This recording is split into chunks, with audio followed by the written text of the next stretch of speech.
Assalamu alaikum, and welcome back once again to the Day in African History with Baba Shaka.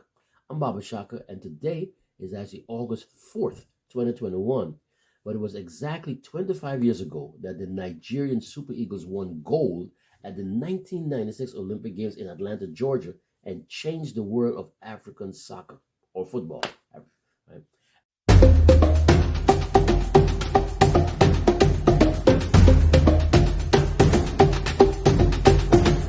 As most of the world is currently enjoying the fantastic feats of the international athletes at the 2021 Olympic Games in Tokyo, Japan, I thought it quite appropriate to remind you of a tremendous event that took place at an early Olympic Games, one that had a lasting impact on football or soccer on the African continent. I'm going to share with you an article that recently appeared in Time magazine.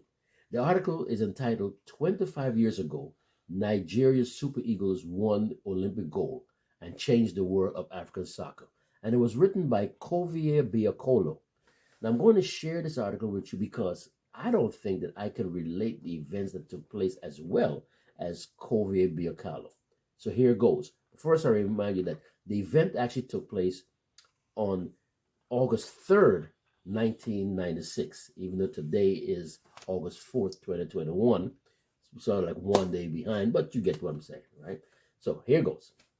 For Nigerians, 1996 lives in cultural memory as the year its soccer team, the Super Eagles, became global icons during the Olympic or the Summer Olympics. And 25 years later, it's clear that that team had an impact that stretched far beyond the nation's borders. Nigeria's dream team was responsible for cementing the country's place as a soccer nation worthy of considerable regard to opponents beyond the continent. Moreover, the nation's path to gold involved defeating the best soccer team in the world at the time, Brazil, a feat players and fans recall as not just a victory for Nigerians, but one for Africans as a whole. So, though Nigeria isn't playing soccer in Tokyo, the Olympics are still meaningful to the nation's fans. That August day in 1996, when Nigeria won gold, would change the state of African soccer forever. Before the Olympics that year, Nigeria had made inroads in the sport, having won regional competitions on the African continent since 1980. Now, 2 years prior, the country had won the Africa Cup of Nations, or AFCON, in Tunisia. That was their second time lifting the trophy, and also left an impression at the 1994 World Cup, the first hosted by the U.S. and still the record holder for the most attended FIFA event in history. The Super Eagles lost in the round of 16 after Italy's Roberto Baggio scored a penalty in extra time, but had they won their match and gone on to the quarterfinals, they would have been only the second African team then to do so after Cameroon in 1990. But by 1996, it seemed that Nigeria's hopes of becoming the world's soccer power would be dashed by political realities. The country was subjected to the tumult of the brutal military government of General Sani Abacha, and the team hampered by the infamous lack of organization on the part of the Nigerian Football Federation. At that time, it was called the National Football Association, or NFA, as well as the pervasive national problem of tribalism. Just 6 months before the Olympics, as the AFCON tournament was about to commence in South Africa, Abacha ordered the national team to withdraw. Officially, the two countries were experiencing diplomatic tensions, and Abacha said he feared for the Super Eagles' safety. But the move was widely seen as a response to South African President Nelson Mandela and his administration's vocal criticism of the Nigerian leaders' human rights abuses, which had intensified after the execution of the prominent environmental activist Ken Saro-Wiwa in 1995. The decision was heartbreaking for the Super Eagles, says Victor Ikpeba, a Nigerian forward who went on to be named African Football Player of the Year in 1997. Quote, political decisions are made, and when it's done and dusted, unquote, Ikpeba said. That's Ikpeba. It was just a waste of opportunity because it was a generation of great players we had there, and we couldn't defend our title, unquote. So, with the Centennial Olympics taking place in Atlanta in July and August, the Super Eagles were determined to showcase what the world had missed out at AFCON. But first, they would have to overcome a laundry list of hurdles brought on by the NFA, such as pay and benefits that the players, including Ikpeba, say went unpaid to the squad and coaches and the coach Joe Bonfrere, as well as the association's interference in picking the team based on tribalism, again according to Ikpeba and other players, and inadequate provisions for the team's preparations. The current Nigerian Football Federation opted not to comment for this article. Quote, believe me, in my whole career as a soccer player, I think we never had it so difficult to prepare for a tournament. We practically lacked in everything, says Sunday Olise, then Nigeria's defensive midfielder. We lacked in equipment, infrastructures. We lacked even in things as little as medical facilities. We lacked in food. We lacked in everything. So we were just like abandoned children, unquote. In his book, Audacity to Refuse, released in April of this year, Olise details the failures of the NFA and the persistent lack of funds that resulted in individual players using their personal money to pay for team necessities ranging from vans for transportation to training grounds, some of which the players drove themselves, to hotel stays. Now, documenting his professional career in the book, Olise paints a damning portrait of that era's NFA. Olise, who was raised in Lagos but comes from one of Nigeria's minority groups, the Ika people, is also forthcoming about the role of ethnic divisions, a sometimes problematic factor in a nation that is home to hundreds of ethnicities, but where power and privileges tend to be concentrated among a handful of influential groups. Quote, I think football does not exist in isolation. Let's not deceive ourselves. So if you've got a national team that doesn't get along, it's kind of like an image of the country itself, he says. But, he says, while tribalism may have helped a few players get started in their careers, it wouldn't have been enough to get a player into the first 11. For that, you had to play, unquote. Ikpeba, from another minority group, the Isoko, also notes that in some ways soccer served as a unifier for the players and the nation. Quote, Nigeria is a very tribalistic country. We cannot run away from that. But when it comes to football, everybody puts aside the tribalism we have back home, he says. Everybody becomes united when the Nigerian national team is playing, unquote.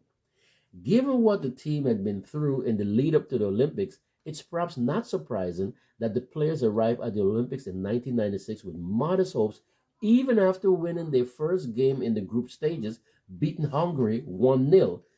In Group D, which also included Brazil and Japan, Nigeria only lost to the Brazilians, the tournament favorites. And yet, according to winger Emmanuel Amunike, at that point, the team was still aiming mostly just to make it to the final round.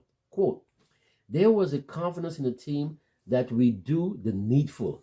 If we can play as a team, then there's a possibility of achieving something meaningful, he says. But we never thought we were going to win the goal. Attacking midfielder J.J. Okacha, heralded for his stupefying skillfulness with turns and step-overs that exasperated many defenders throughout his career, agrees, saying Nigeria initially limited their expectations to make it to the second or to the next round.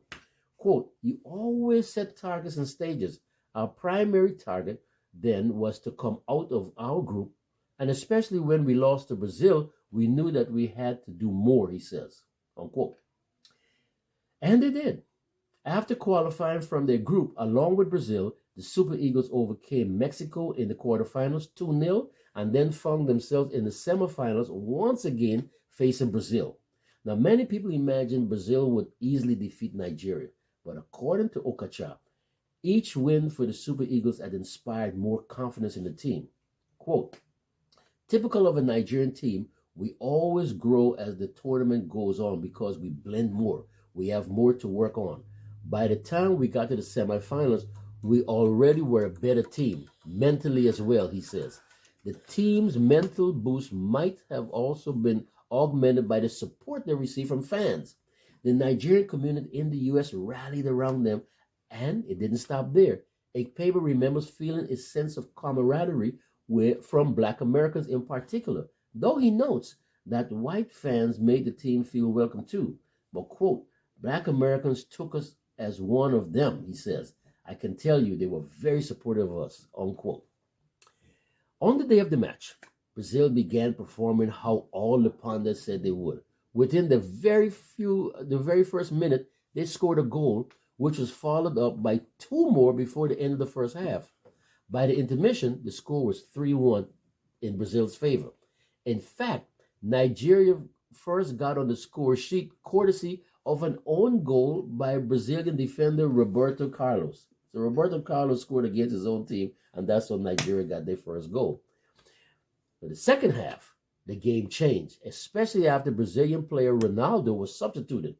Perhaps it was overconfidence from the Brazilian team, or perhaps it was a strategic move in advance of the final to rest the best player in the world at that time. But either way, Nigeria's play drastically improved, and with a 78-minute goal by Ekpeba and a 90-minute strike by forward Nwankwo Kanu, who even then showed signs of the superstar he would eventually become, the Super Eagles brought the score to a 3-3 draw at the end of the regulation period. The team would have to go into extra time. The game wasn't all that was on some Nigerian fans' minds that day. See, Argentina had beaten Portugal 2-0 the day before, and on the morning of the Nigeria-Brazil game, the Argentine sports newspaper, Olé, published a front-page headline that read, I can't read the Spanish, que se vagon los macados, I don't know what it says, but I know it translates to, let the monkeys come. Now, although there was a strong likelihood the racist implication was mostly directed at Brazil, given the country's rivalry, and the fact that most people expected Brazil to win, Nigerian community imagined that they too were the targets. The players, however, were focused on the pitch. Quote, we were not reading the newspapers, so we had no idea what was going on, says Okocha. And there, in the 94th minute, the Nigerian-Brazil semifinal was decided by another Kanu strike, a quote-unquote golden goal that ended the game due to the sudden death rule. Nigeria had beaten the mighty Brazilians. Quote, when we defeated them, it was kind of a big shock to the whole world and to the Brazilians, but we had good players, Amunike says. Kanu was so exceptional with a whole lot of talent, but we had a team where we were disciplined enough to play as a team, not individually, unquote. The semifinal performance inspired an unofficial national song called, quote, When Nigeria Beat Brazil, that is still sung in stadiums today when Nigeria plays. The Super Eagles would be the ones facing Argentina on August 3rd. Yes, that would have been 25 years ago yesterday, as the first African team to be in the finals of the Olympic soccer competition.